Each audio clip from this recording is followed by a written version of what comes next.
روزانہ دینی معلومات حاصل کرنے کے لیے چینل کو ابھی سبسکرائب کریں، ویڈیو کو آگے شیئر لازمی کریں۔ تو جس کے کہنے پر ہم نے قبر کی 2 گز اس ٹکڑے کو جنت کے باغوں میں سے باغ مانا، جہنم کے گڑوں میں سے گڑا مانا، حیرت ہے دونوں کی قبریں بالکل پرسکون ہے۔ رات میں چاندنی رات میں جانے والا جا کر دیکھتا ہے دونوں سکون سے سو رہا ہے، لیکن اگر کسی کو باطنی آنکھ ملے تو ایک پر عذاب ہو رہا ہے اور ایک جنت کے باغوں سے لطف اندوز ہو رہا ہے۔ ہم نے مانا کہ نہیں مانا؟ بالکل مانا۔ قبر کے سوالات مانے، کس کے کہنے پہ؟ ان کے کہنے پہ۔ اٹھ کر بیٹھنا مانا، کس کے کہنے پہ؟ ان کے کہنے پہ۔ ٹھیک، توحید، رسالت، مذہب، مسلک کے سوالات ہم نے قبر میں مانے، کس کے کہنے پر؟ ان کے کہنے پہ مانا۔ سب کچھ مانا ان کے کہنے پر، عذاب مانا ان کے کہنے پر۔ پیشاب کے چھینٹوں سے عذاب ہو رہا تھا، مان لیا۔ ٹھیک، کسی کو سبحان اللہ کہنے پہ جنت کا باغ بن گیا قبر، مان لیا۔ جب سب ان کے کہنے پہ مانا تو وہ فرماتے ہیں جو اپنی آنکھوں سے عورتوں کو پاپ کی نظر سے دیکھے گا اس کی آنکھوں میں جہنم کی آگ کا بنا ہوا سرما، جہنم کی آگ بھری جائے گی۔ اپنے آپ پہ رحم تو کرتے ہیں۔ میں عرض کرتا ہوں میری قوم کہ اگر مجھے پیر پکڑنے کا موقع ملے تو پیر پکڑ کر کہوں اپنے خوبصورت چہروں پہ رحم کر لو، اپنے موٹے موٹے خوبصورت بازوؤں پہ رحم کر لو۔ اگر آج تم پاپ کی نظر کسی عورت پہ ڈال رہے ہو تو اپنے چہرے کو جہنم کا ایندھن بنانے کے لیے، اپنے وجود کو جہنم میں جلانے کے لیے، کیونکہ یہی پاپ کی نگاہیں انسان کو زنا کے اڈوں پہ لے جاتی ہے۔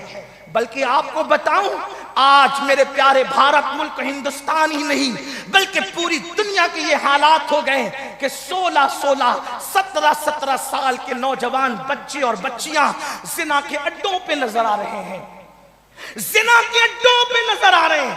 اور اس کا زنا سے بچانے کا قوم کو 2 ہی طریقہ ہے، کیا ایک حسن کو حجاب میں کرو، حسن کو حجاب میں کرو، آنکھوں کو کنٹرول میں کرو۔ لیکن یہ ظالم پاپی پوری دنیا میں حسن کو بے حجاب کرنا چاہتے ہیں اور آنکھوں کو پاپی بنانا چاہتے ہیں۔ یہ صرف اسلام کی تعلیم ہے، حسن حجاب میں ہوگا، آنکھیں کنٹرول میں ہوگی، پوری دنیا سے زنا کا خاتمہ ہوگا۔ نعرہ تکبیر، نعرہ رسالت، اسلام، اسلام، سنت، سید امین القادری صاحب قبلہ۔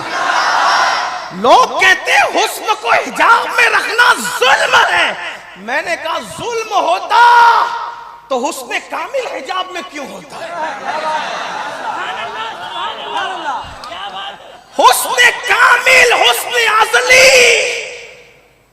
حسن دوام، حقیقت منتظر اگر خود حجاب میں ہے تو بتایا جا رہا ہے نہ میں مظلوم ہوں نہ میں ظالم ہوں، میں تو مختار ہوں، لیکن حکمت کا تقاضا ہے کہ حسن ہمیشہ حجاب میں ہو۔ اس لیے کہ جب جب حسن بے نقاب ہوگا فتنے ہوں گے، حسن جب جب بے حجاب ہوگا فتنے ہوں گے۔ کسی کو مصر کی جیل نہ ملتی اگر حسن پردے میں ہوتا، کوئی مصر کی جیل نہ جاتا اگر حسن پردے میں ہوتا، کوئی بچے کی گواہی طلب نہ کرتا اگر حسن پردے میں ہوتا، بادشاہ کی بیوی پورے مصر میں بدنام نہ ہوتی اگر حسن پردے میں ہوتا، تو کسی کو بے نقاب کر کے مصر کی جیل بتا کر لوگوں کو بتایا گیا محبوب کی امتیوں شکایت نہ کرنا، حسن بے نقاب ہوتا ہے تو مصر کے بادشاہ کی بیوی بدنام ہوتی ہے، حسن جیل جاتا ہے۔ اسی لیے آدھے حسن کو بے نقاب کیا اور پھر یہ منظر دکھائے، لیکن پورے حسن پر بشریت کا لباس پہنا کر تمہارے درمیان حجاب میں بھیج دیا۔ محبوب آیا تو صحیح مگر